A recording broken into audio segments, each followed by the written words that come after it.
So all you have to do is to send at least $200 for November. But syempre tayo mga Pinoy, hindi lang 200 ang pinapadala natin, kundi halos lahat ng pinaghirapan natin ay pinapadala natin sa minamahal na Pilipinas. Okie-dokie. Mainit na balita. Actually, pinag-uusapan na po ito sa mainstream media. Ang iniintay na lang ay pronouncement ni Kuting. So, maaring tinitest pa niya ang tubig kung mainit o hindi. Baka mapasok sila. The reason why, napag-alaman natin sa ating mga puting ahas na mga taga Forbes Park, I told you, sa bawat sulok ng Pilipinas ay meron tayong puting ahas. Alright, sabi ni Kat Mingsun, ay, kumusta ka na palangga? Excuse me, okay? Ay, sabi ni Kat Mingsun, talaga naman, nawala na yung comment mo palangga. Ayun, grabe everyday ang karumal-dumal na naganap ng admin Ningi Week. Okay, napag-alaman ng ating mga puting ahas friends from Forbes Park na papraning, okay? Napapraning si Kuting at si Liza Ahas Mugs sa mga kaganapan dahil yan sa lola nyo, sa fair lady nyo, at sa inyong lahat na nakikisama para isiwalat ang ating mga revelasyon. Okay. So, masyado na po nilang iniinda ang pagbagsak ng tiwala ng sangkatauhan ng Pilipinas at ang mga Pilipino sa sulok man sa daigdig. Dahil sa kanilang, it's not really about my expose palangga. It's about kung ano yung ginagawa nila. Bakit ba mababagsak ang trust rating nila? Sa tingin niyo ba, pag nagdadaldal ako, kung wala namang katuturan yung mga pinagsasabi niyo, makaka-apekto ba ito kay Kuting at kay Ahas? Definitely hindi.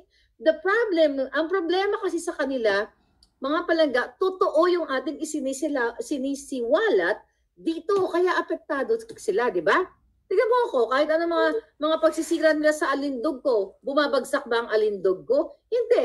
Lalong yumayabong, bong. Di ba? Kasi you know what? Kapag nasa side ka ng katotohanan, mga palangga, maaaliwalas ang iyong mukha at siswertihin ka sa buhay mo. Pero kung kapanig mo ang mga smuggler at ang mga hindot, di ba? Temporary lang ang kanilang yaman. Kasi sooner or later, magbubulok yung mga yan sa kumunoy. Okay, let's go back.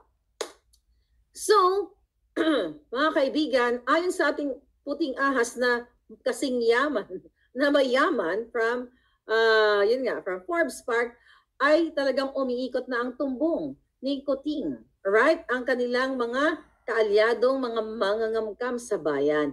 Kaya naman, napag-isip-isip ni Kuting na magkaroon na ng bagong DA Secretary. Okay, para iklaro, recto sa inyo, hindi pa po ito ibinabalita ng mainstream media. Alright? Hindi pa rin ito, I don't know, baka sabay kami, meron ba balita sa Presidential Communications? May balita na ba sa ABS? Kasi, before ako nag-vlog, chinek ko kung may pronouncement para hindi naman tayo magdadadakdak dito, tapos yung pala, na-announce na. But anyway, so before tayo mag-vlog, chinek ko kung nagdaldal na ba si Kuting na i-appoint niya ang bago niyang DA Secretary. Let's talk about him later. So, gusto ko lang maipakita sa inyo na ang dahilan kaya niya papalitan para mag-control, damage control sa sentimiento ng taong bayan. Alright, sa galit ng taong bayan dahil nga sa sobrang bonggang-bonggang bumagsak ang tiwala ng taong bayan sa kanila because of involvement ni Liza Mugs sa smuggling. Not only involvement, they are part of it. That's their freaking business. Okay? So ngayon, dahil nag-iisip sila, tangina, hindi na tayo umobra dito kay Maharlika. Kahit anong bayad natin sa ating mga taga-trolls sa mga attack dogs natin, mga dugyot natin, hindi natitinag, di ba? Sinumulan nila sa credit card to discredit me. But look at you now. Instead na 10,000 ang nanonood, 50,000, 60,000, and millions of viewers tayo ngayon. So, pangalawa, ano ba ang itinira nila? Wala naman credit card at yung tanim address, o 'di ba? Tanim kaso. So yan ang tinira ni Liza. Si Liza lihat ang behind niyan kasi nga apektado sila. Dahil effective ang katotohanan, kasi sabi ko nga sa inyo palangga, hindi ko naman to kayang i-expose sa inyo kung wala tayong mga angels na puting ahas. So we owe a lot from this puting ahas. Kasi kahit pa paano, isinasa kripisyo din nila ang kanilang buhay. Kasi pag nalaman ni Liza Ahas na sila ay yun na puting ahas natin, ipapagurgur niya yan. Parang baka ma-persilapid, di ba? Sabi nga ni Bagong Lipunan, baka ma-persified. Alright, bagong kasabwat ito. Sino attach? Okay, napag-alaman natin na ay papalit, di umano pa lang kasi hindi pa nga nila napopronounce. Di ba? Di ba? Ano pa lang to, kumbaga, siyempre sino ba ang dapat magkaroon ng official announcement? Hindi naman si Maharlika. 'Di ba? Ang official dapat na mag-announce si Kuting. Alright, so ngayon ililigwakin ni Kuting ang kanyang sarili, mga kaibigan, para palitan ang pangalan niya ay isang talagang business tycoon and namayagpag ang negosyo sa larangan din, connected din sa agricultural business ang kanilang mga produkto. Walang iba kundi si Francisco or Kiko Laurel. Ito, nandito yung kanyang, natin yung kanyang ahensya. Ang kanyang negosyo, right? Ang kanyang negosyo ay, ayon sa ating puting ahas, siya ay CEO ng Frabel. How do you read it? Frabel, or Frabel? Frabel or whatsoever. So ngayon, mga kaibigan, siya daw ang ipapalit, ayon sa ating puting ahas, ang ipapalit ni Kuting, si Francisco Chu Laurel Jr. Siya ay Chief Executive Officer ng Frabel Group. Alright? So ano-ano yung mga negosyo niya? So ni-research natin. Based dito sa bio niya, sabi dito Francisco Chu or Francisco Kiko Laurel Jr. has worked in the fishing seafood processing. Fishing. Connection. May connection ang kanyang negosyo sa agrikultura. Mga isda.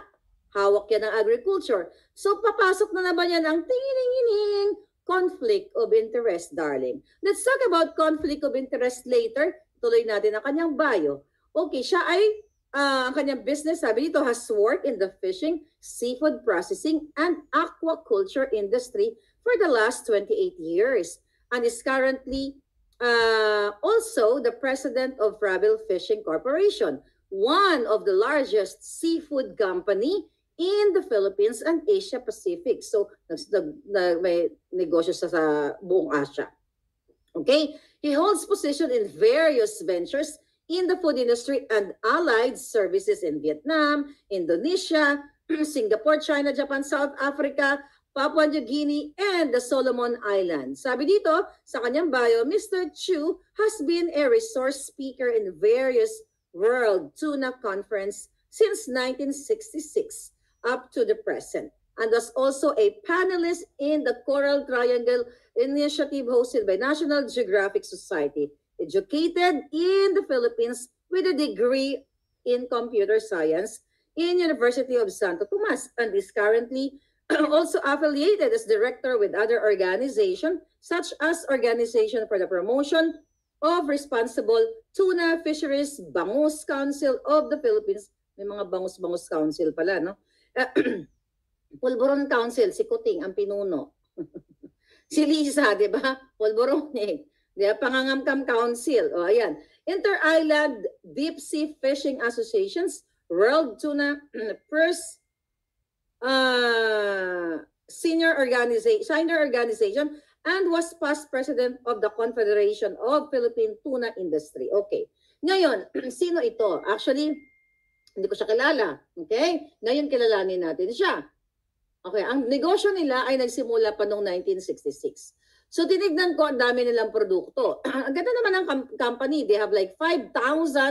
Yung kumpanya nitong na i-appoint pa lang ni Kuting na si Kiko Chu Laurel ay may talaga CEO nga ng isang malaking kumpanya dyan sa Pilipinas. So ngayon, na nagbibigay din ng trabaho, syempre sa kanyang mga empleyado, like I think based dito sa kanilang profile, meron silang 5,000 employees. And that's good. Diba? Nakakabigay siya ng trabaho sa ating bayan. But, okay, ang kanyang mga produkto, tignan natin.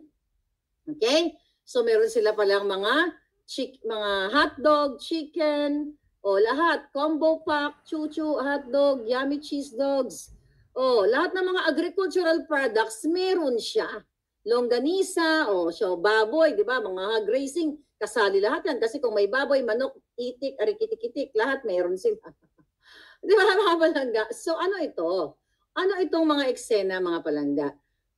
Okay. Ano ang dapat kailangan malaman ng taong bayan? Well, mga kababayan, hindi ba dapat ang isang hinahawakan na posisyon, okay, ng isang agriculture secretary, kung siya ay matutuloy na i-pronounce, ipalit ni Kuting sa kanyang sarili dahil panakipbutas ayon sa ating puting ahas, si Kiko Chu para pagtakpan ang galit ng taong bayan dahil nga, di ba, galit ang taong bayan na hindi na kayang i-manage ni Kuting ang bansa bilang isang presidente, nakuha pa niyang maging DA secretary na dyan ngayon ang sentro ng kapalpakan.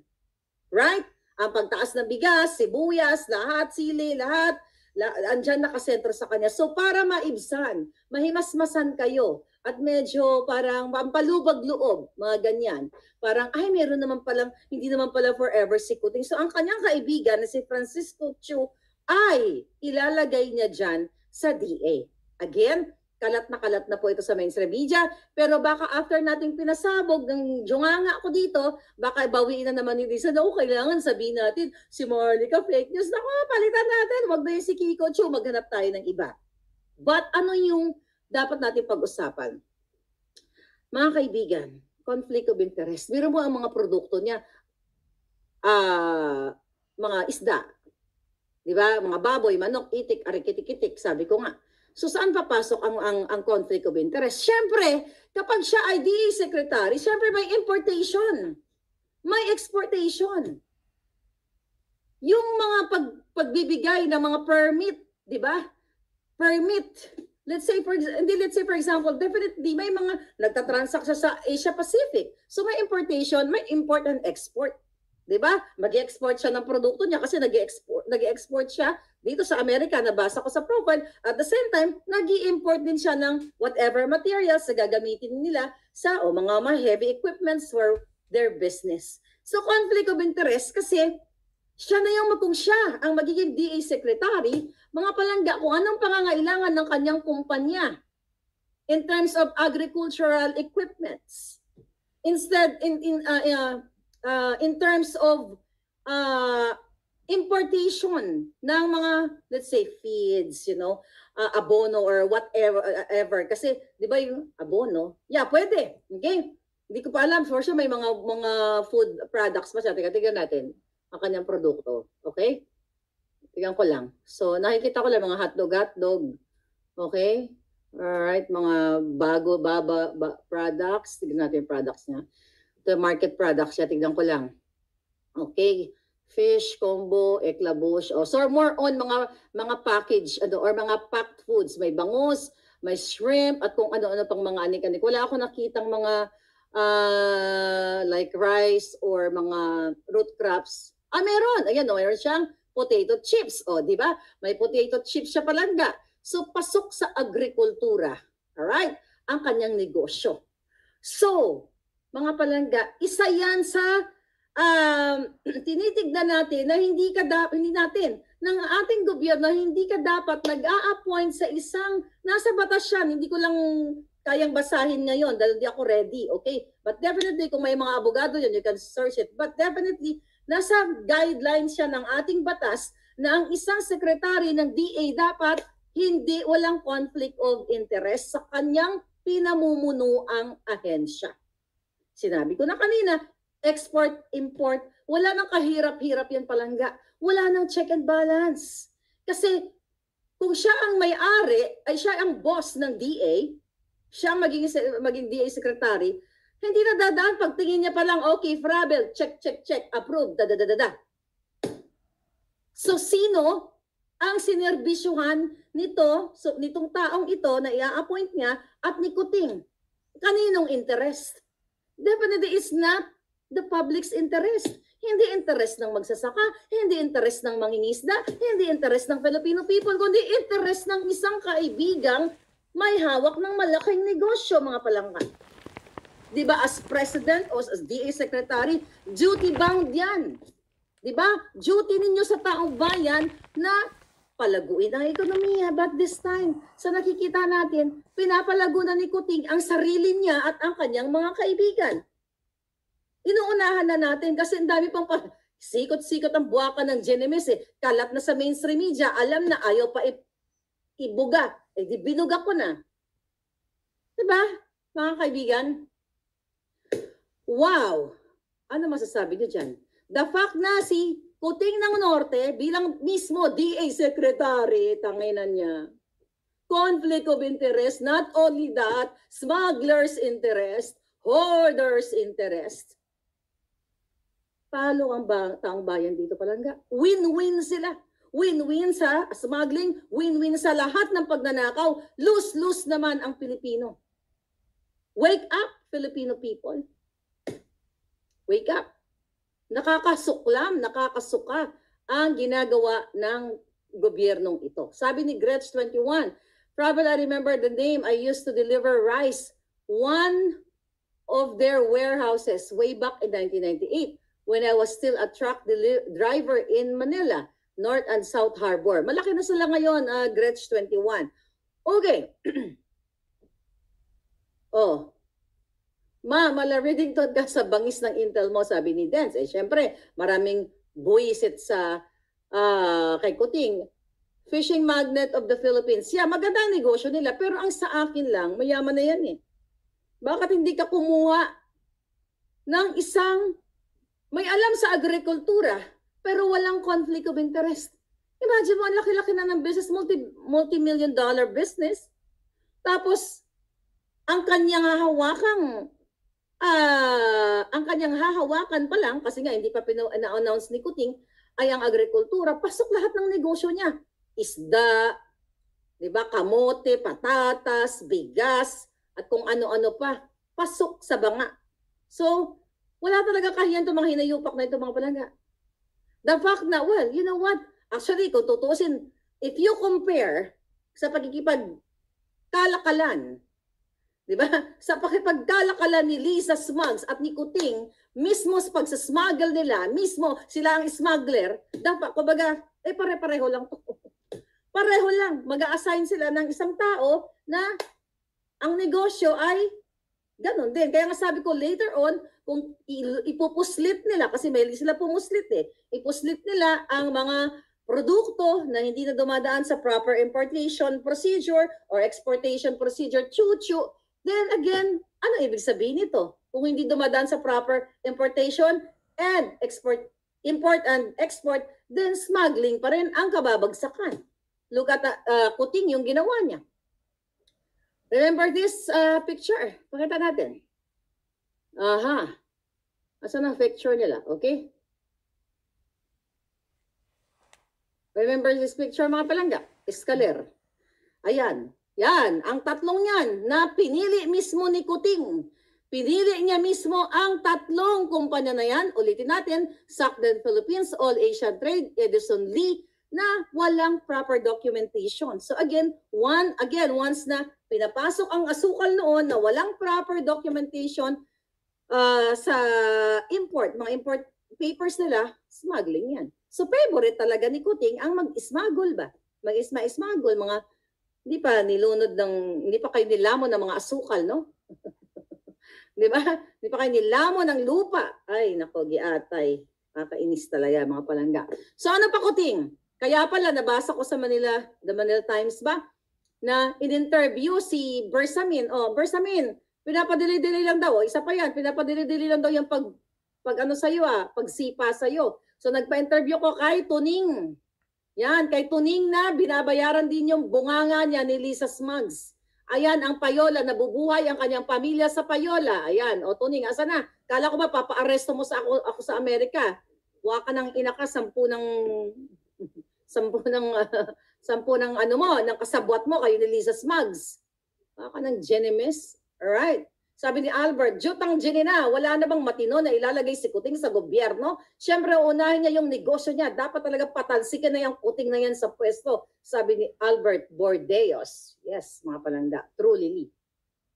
Sabi ni Roland RT, you look fresh. Of course, darling, wala tayong ninanako sa Kabanang Bayan. Diba? Kapag ikaw inom ng jalak at sinasaksakan mo ng pulburon, magmukha kang binuro. Mukhang buro katulad ni Lisa. Diba? Tingnan mo yung mukha ni Lisa, mukhang binuro ng tuyo. Alam mo yun? Sarap yun ha, sa Bisaya. Daghang binuro na tuyo. Yan ang mukha ni Smugs. Alright. So mga kaibigan, yan ang kailangan ninyong malaman. I-comment to kay Kuting. Sabi niyo Kuting o kay Lisa Smugs. Hoy, mga jotang genemes kayo. Bakit nyo sinisekreto yan? Bakit hindi nyo pa ina-announce? Sabi ni Maharlika, appointed daw itong si Kiko, si Francis Chu na ito, na isang mayaman na may hawak ng o may-ari ng isang negosyo na Frabel. Na conflict nga ang kanyang mga negosyo sa hahawakan niyang posisyon. Diba? See? Bulok talaga. Mukhang nabubulok na ang mukha ni Smug. Sabi ni ako to. Kaya nga, mukhang buro nga. Mukhang burong isda. Pati amoy binuro na rin. Ay, nako mga kaibigan. Ngayon, kababasa ko lang ang itlog. Ang itlog ni Kuting basag. Hindi, joke. Ang itlog, tumaas na ang presyo. Magkano na ba itlog? Di ba? Nakikita ko, may napanood akong TikTok, yung yung nagtitinda siya ng lugaw, ang benta niya sa itlog 12 pesos. Diyos ko po, nung ako'y nabubuhay, piso lang ang itlog yata. Nabubuhay ng bata pa. Di ba? Parang 50 cents na yung itlog. Di ba? Napag-ahalata ang mga edad. Okay. So, ano kailangan malaman ng taong bayan? Nilaloko kayo ng gobyernong ito. Remember, yung bigas na pinag-usapan natin, yung Malaya rice ni Tambaluslos, talaga hindi sila natatapos. Mga leche talaga palangga, hindi sila natatapos sa pagkakamkam. Yung 5 barko na darating pa lang. Lula ng ng mga bigas na kunyari palalabasin ni Tambaluslos ay galing sa smuggler. Uhulihin nila, papalitan ang packaging, ang sako, papalitan ng kanyang logo na MR. Martin Romualdez stands for, not Martin Romualdez, but Maharlika Rice. So again, connected na naman ito sa agriculture. So definitely, kung ipapasok ito si Kiko Chu, di ba? Malaya Rice. Did I say? Malaya Rice, right? Oh. So itong ano na to, itong, ano ba sinabi ko? Maligaya? Ang bunga kasi ng lola nyo, rapido. Rapido, kaya gil si Lisa Smugs. Ayan, sabi ni Joselito Albotra, fresh egg 8 to 9 pesos na. Grabe, ang mahal. But anyway, so itong ilalagay ni Kuting sa agrikultura, hindi pwedeng magiging matino ito. Hindi maglalagay si Kuting ng matinong tao, tandaan ninyo. Kasi si Lisa ang nag-uutos niya. Definitely, bago ilagay, nag-uusap-usap na, okay, Francis, do you think you can deliver? I need this. Palusutin mo to. Ito mga kargada ko. Ganito, ganyan. Sabi ni siguro ni Francis, yes, yes, yes. Yes, lam, yes, lam. Yes, Miss First Lady. Ang ganda-ganda niyo po. Kahit mukhang binuro. Di ba? Yung mukha, di ba? Lahat ng nagkikisas kay Lisa, ang tingin sa kanya, Diyosa. Diyosa ng mga binurong isda. Ayan. Kaloka. Malaya rice, sabi ni Rebecca Ogata, di ba? Yes. Tayo ay hindi malaya sa kanilang pangangamkam. Ulitin natin yung Malaya rice niya. Ang nakalagay ay, okay, a freedom from hunger. Sabi ko nga dapat, rice from smuggler. Palitan mo yung logo mo, Martin. Rice from smuggler, a project of Speaker Martin Romualdez. Tanginan to, ang syapal na mukha in preparation sa 2028. Hoy, hindi ka mananalong Jindot ka. Huwag niyong gagamitin na smart magic, pupulutin kayo lahat sa Kumunoy, mga giatay. Ayan. So, ayan. Grabe, sunod-sunod ang expose natin. Nagsabi, tumawag sa akin kagabi, after natin mag-vlog, Marlika, hindi ka ba natatakot? Sabi gano'n, papapatay ka ng mga yan. Sabi ko, tangina, itodo na natin, papapatay nila ako, di ba? Itodo na natin lahat ng expose, di ba? Ganon din naman ang ang suma total. But syempre, hindi natin sila hayaan na ipipersilapid tayo. Ulitin ko, si Percy Lapid ang unang nagbukelya sa kabulastugan ni Kuting at ni Lisa Ahas. So ano nangyari?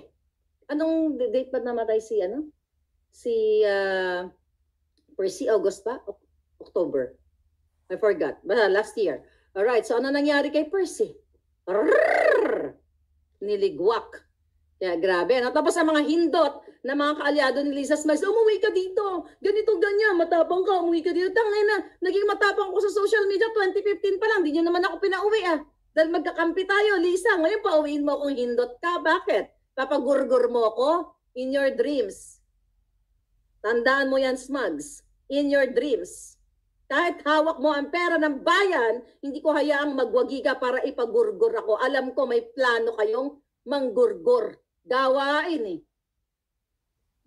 October namatay, sabi ni Melby. Yan. So ngayon, dahil galit na galit sila ngayon sa akin, dahil isa ako sa maingay dito sa social media na ini-expose ang kanilang katarantaduhan sa bayan, ngayon, the only solution to stop Maharlika is gurgur. Ganon ba kayo? Yung mga nag-aayon sa ganun, kasi may nababasa pa tayong mga sarado utak. Umuwi ka dito, Maharlika, yung mga syunga, para makita mong malaman, no, ganun ba ang last resort ng Pilipino na kapag nagdakdak ka dito, dahil alam mo ang nangyayari sa ating bayan, ang expose mo, nalaman mo kawalang hiyaan ng gobyerno, makikiayon ka na the only solution to stop Maharlika is gurgur? Nagwala case against me. Dito sa Amerika. Diba? Kung si Bautista nga, Andres Bautista, pinala ng case ng Amerika. Dahil sa kanyang bribery issue sa, sa Smart Magic. Oh. Bakit ang ultimate solution ninyo, Lisa, Bongbong, gumagamit kayo ng mga dami nyo, ng mga troll army nyo, gagamit kayo kay Tuning, di ba? Then sindak-sindakin niyo isang tao like me, na once sa sumuporta sa inyo, pero dahil hindi ko na kayo sinuportahan dahil yung mga walang hiyaan ninyong pangangamkam, so, pauwiin niyo ako para maabot niyo ako, para magurgur niyo ako, ganun ba? Pagkaaway niyo, gugurgurin niyo, hindi niyo bibigyang patas na magkipaglaban, banggaan sa korte. Dito sa Amerika niyo ako kasuhan dahil nandito ang residency ko, dito ako nakatira, tanginan niyo lahat. Visit kayo. Naggalit yun na naman ako, tapos yung mga magsasaka, ano nangyari? Yung mga ano na yan. Recently may nabasa ko, nabigay mga ayuda. Nabibigay ba lahat ang mga ayuda? Puro lang press release. Bibigyan ng ilang perasong bigas yung mga tao. Tuwang-tuwa na yung mga tao. Kasi ito yung laging biktima. Ito yung mga hindi nakapag-aral o nakapag-aral man, pero hindi makalaban dahil kulang ang sustansya sa utak. Kulang ang sustansya sa tiyan. Dahil ginagamit na lang tuwing eleksyon. Tapos ngayon, may isang Maharlika na hindi kumakalamang sikmura at hindi namamalay mo sa kahit kaninong politiko nagsalita at ibinukailya na i-appoint itong si Chu na ito, then inahamon niyo ako, uwi ako para gurgurin niyo. Ay, tanginan niyo. Do you think bibigyan ko ng satisfaction? Never in your freaking dreams, Lisa. I know. Dahil si Lisa lahat, nag-hire pa, ginamit pa ang what do you call it? Ang DICT para mag-hire ng magbayad sa Intel firm para susugin ang maggawa ng peking address. Tanga ka na lang na Pilipino kung sumusuporta ka sa ganito. Obviously sila ay isang malaking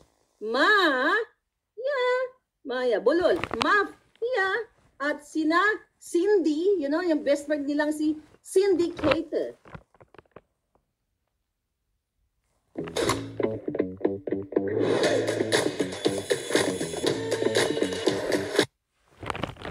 Imagine mo yung bunganga ko, gusto nilang patahimikin.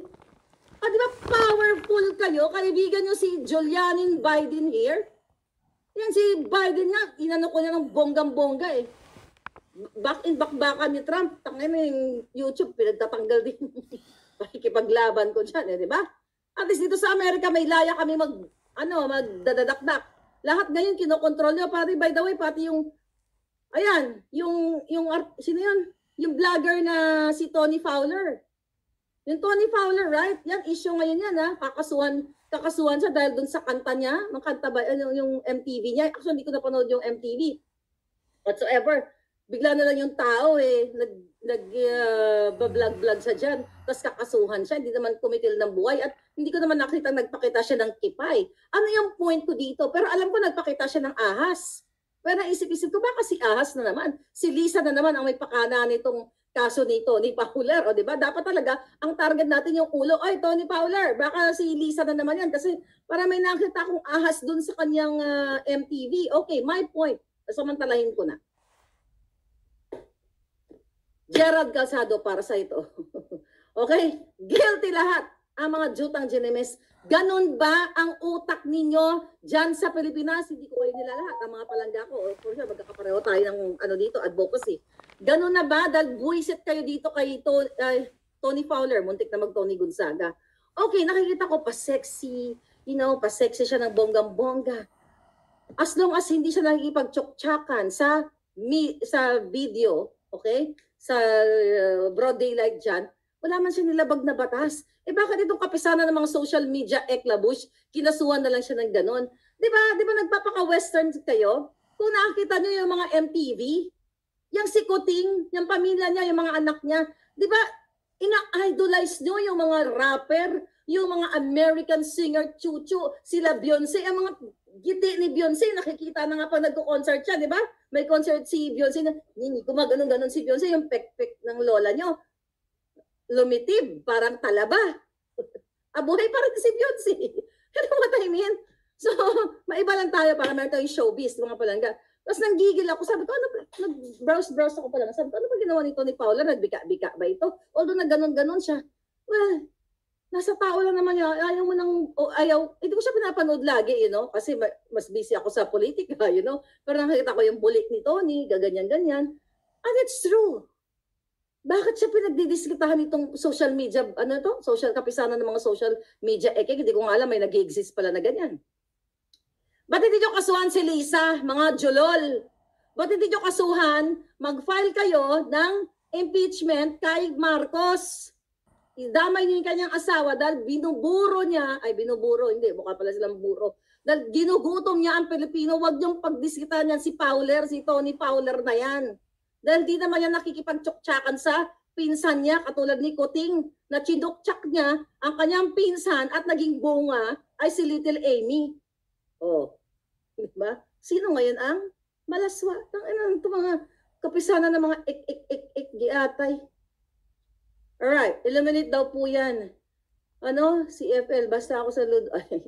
Hindi ko alam eh. Well, hindi ko makita yung yung ahas-ahas ni Tony Fowler. Send nyo nga sa akin palangga, balitangmarlica@gmail.com. But anyway,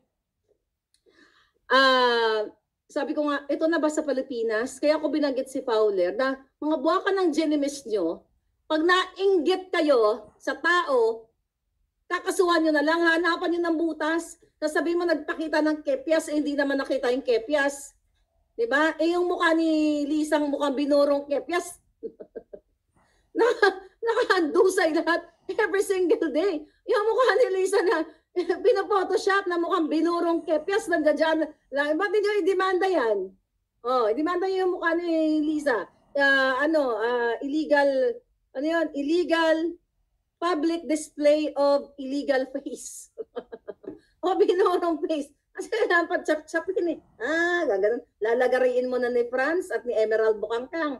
Ma'am, lalagariin mo na natin yung mukha mo. Tapos sa kanila i-post ngayon sa page ni Lisa Smugs, di ba? Hoy, kapisanan ng mga chuchu bells. Bakit hindi nyo kasuhan si Lisa? Tumakas, pumuslit. Pumunta ng Europa para deposito ang pera ninyo. Kauwi lang ng September 28. Yan ang kasuhan ninyo. Tigilan niyo yan si Tony Fowler. Hayaan mo sa buhay niya. My God. But you know what? I like her. Kahit na aminado naman siya, nagretoritoke siya. Wala naman tayong pakialam sa mga katawan niya yan. Magretoritoke siya. Pero ngayon, nakikita ko talaga yung mga ilong. Yung mga ilong, talagang ang gaganda ng mga ilong ng mga Pilipino. Kanya-kanya lang yan tayong drama. Kung gusto mo palagay ng 3 ilong, magpalagay ka, buhay mo yan. Wala tayong pakialaman. Huwag ka lang magnakaw sa kaba ng bayan. Yan si Lisa, gusto niya magpadalagay siya ng 2 kipay, okay lang din. Huwag niya lang kamkamin ang pera na ninyo. Alright? Sabi ni Albert Borges, putis bayag ang mukha ni Lisa Smugs. Parang si Maria Reza lang, di ba? Ay, nako. There's one thing we know for sure. Healthcare didn't break overnight, and it certainly won't be fixed overnight.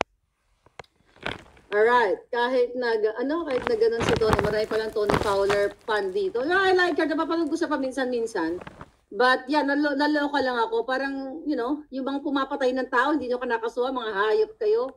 At yung mga nagdanakaw dyan, di ba? Katulad ni Lisa, katulad ni Mel Robles, PCSO, bakit hindi yan ang kasuhan nyo? Ay, kapisana ng mga ng mga social media, eklabush, ek. Di ba? Sino nasa likod nyo? Si Lisa na naman, yung ahas na naman. Mayawa kayo. Kasuhan nyo yan si PCSO. Hanggang ngayon, hindi pa inimbisigahan ng 433 katao na nanalo daw sa loto. Pinag-aabala nyo mga artista, tapos mag-aabalahan nyo si Maharlika. Gusto nyo pauwiin. Para ipategi nyo mga jindot kayo. Pauwiin nyo ako. Dito ako nakatira. Di ba? Nasa Antarctica ako ngayon. Oh. Mayawa. Alright. Para na siyang si Angelina Goli, sabi ni Angela. O, yung uso niya, hayaan mo na siya palangga, kanya-kanya tayong buhay, yan. Ang sa akin lang, ang importante siya ang importante, kung nagpapagawa man siya ng ano niya, siya naman nagsakripisyo. Di ba? Katawan niya yon. Hanggat hindi siya nagnanakaw sa pera ng bayan, di ba? Hindi siya nakikipagtsuktsakan sa politiko dahil para kapag magnakaw ng pera, pabayaan natin siya. Buhay niya yan. Sabi ko nga, kayo nga dyan yung mga sarado utak. Aliw na aliw kayo sa mga rapper, di ba? Sino yung isang rapper? Si Cardi B, yan, pinapalo ko din yan. O, parang si Cardi B ang dating, di ba? O dito, hindi naman sila pinakikialaman ng gobyerno. Hindi sila pinakikialaman ng mga grupo-grupo ng behind yung mga nag-uudyok mga taong gobyerno. Bakit na pinakikialaman nyo yung mga yan? Hindi nyo na asikasuhin ang buhay ninyo o ang buhay ng Pilipinas na ninanakawan ninyo. Ang dami dito mga pakakawalang kipay.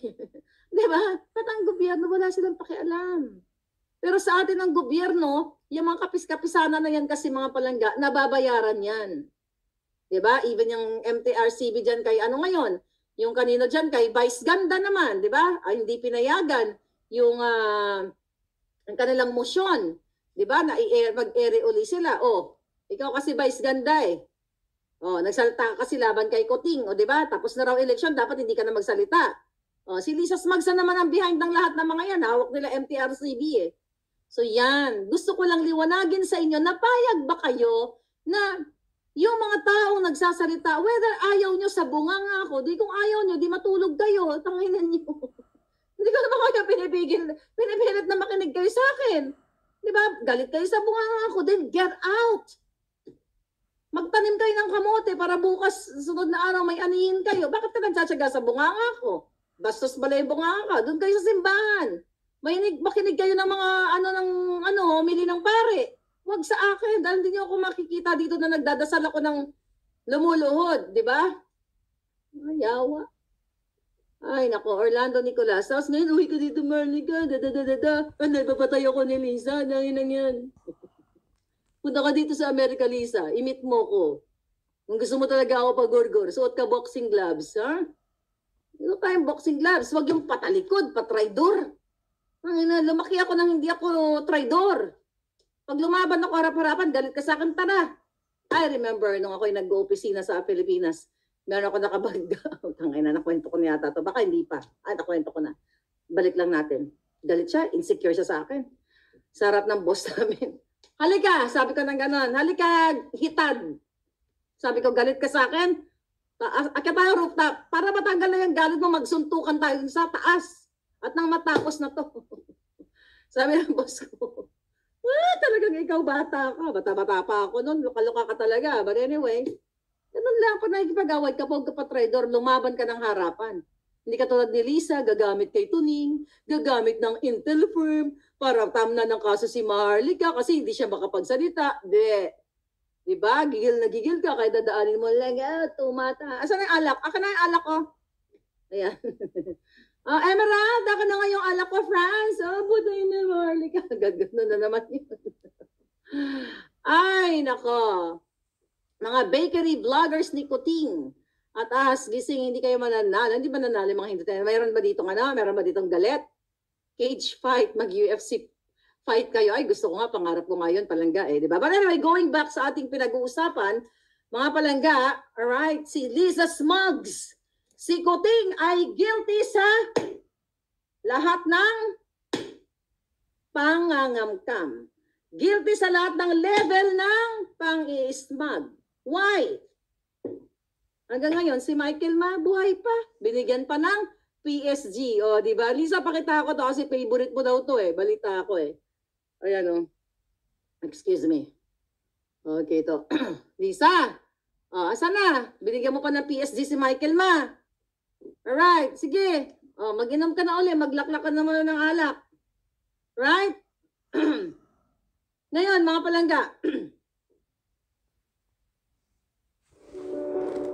In the breathtaking wilderness of northwestern Ontario, Canada, lies a remarkable place. Nakakaloka, di ba? Balik tayo kay Fowler, may nag-comment dyan. Kahit pigilan niyo si Fowler mag-twerk-twerk dyan, pero tangina niyo, mga hypocrite kayo, nanonood din kayo ng mga twerk-twerk ni RDB, di ba? Mga twerk-twerk, mga biga-biga ni Kim.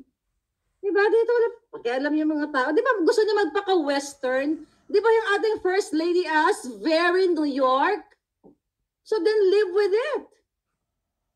Magpaka-Americanized na kayo kasi si First Lady Ahas, Smugs, ay very New York boy.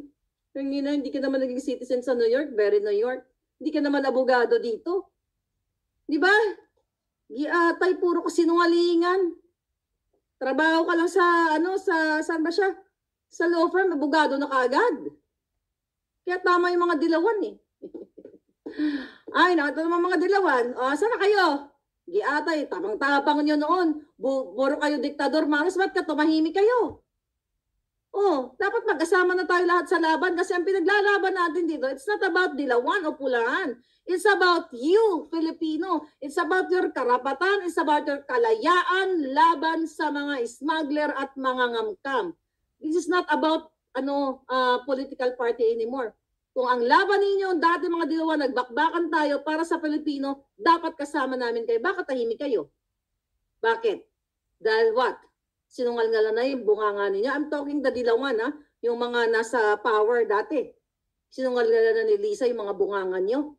Then, you're not for the Filipino people. You are for the smugglers, for the pulburon, and for your vested interest, your self-interest, hindi para sa Pilipino. Kaya sabi ko, ang mamamayagpag lang sa Pilipinas ay ang mga negosyante katulad ni Kiko Chu na i-appoint ni Kuting sa DA para pagtakpan ang kanyang pagbagsak, pagbulusok pababa ng pagtiwala ng taong bayan sa kanila. Malapit na kayo. Bumaba si Bathala kagabi. Sabihin niya, bumaba si Bathala kagabi. Hello, Michael Ma. Charing lang. Maya nandiyan ang iso. Baka sabihin nyo, kasabot mo si Michael Ma, dahil ang code name ni Martin Araneta dyan sa Bureau of Customs is Prinsipe, at ang code name nila Kuting is Maharlika pagdating sa smuggling dealing at sa mga illegal importation dealing at kung ano-ano pa. Mga panatiko ni Budol, gusto ata si Unanay mag-twerk. Oh my God. My God, ang bastos naman nun, palangga, Gerald. Imagine nyo yung mukha niya magtitwerk, tapos yung tiyan niya butod, yung mata niya butlog. Ano yung itsura niya? Palaka? Palakang nalipasan ng gutom. Oh my God, kaluoy man. Ay, nako. Anyway, mga palangga, to sum up ang ating mga eksena today, hoy, Kuting! Naunahan ka na naman ni Maharlika. Sabi, pangay na Maharlika, sino naman kaya itong puting angas na ito? Taga Forbes Park. Pakihalugog ang Forbes Park. By the way, you know what? Wala naman sa tayo mga expose kung ginagawa ni Kuting at ni Lisa ang tama. Pero wala na tayo, hindi tayo pwedeng umasa. Kasi sabi ko nga, sinapupunan pa lang nila, silang dalawa, ay talagang nag-usap na sila. Diba? Gamit nila yung lata. Nung unang panahon, diba? Yung lata, wala pang telepono. Gamit nila, siguro sabi ni Miss Mangs, pangit. Pag napanganak na tayo, kakamkami natin ang pera ng bayan.